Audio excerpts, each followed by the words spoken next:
If you are inviting people to mediate, and those people whom you are inviting to mediate are interested parties, people who have to gain from your quarrel or from your difficulty, don't expect any reconciliation. They won't be honest. I said at the beginning of Mass, our country is being torn apart by the incapacity to reconcile. Only 6 years after our independence, in 1966, some military officers thought that the politicians were not getting things right and staged a coup.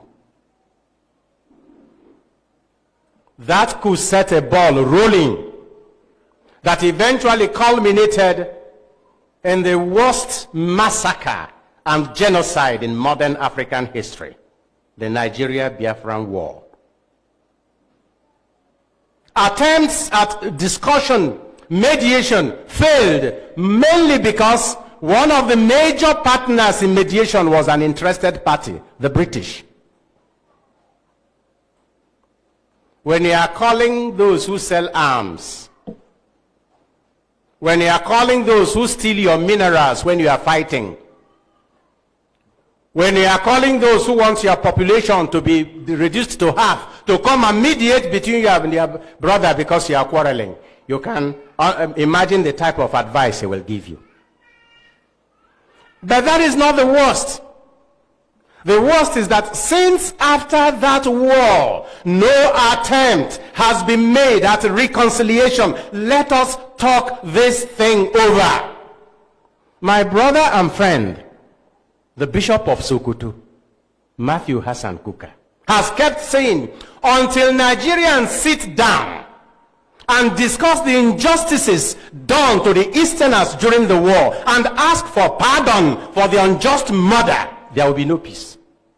And let me warn those going for Biafra, we will break away, but we will carry our heart with us. Even if we break away, that does not solve the problem. Let us talk these things over.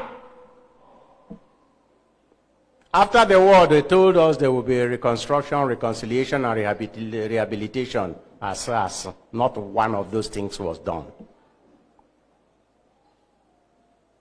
And because we have not been able to talk these things over, the injury that was done to a people is handed from one generation to another generation. Scrapping history from our curriculum in the secondary schools will not solve the problem. The problem will be solved by, let us sit down and talk these things over. And if we can't handle it, we are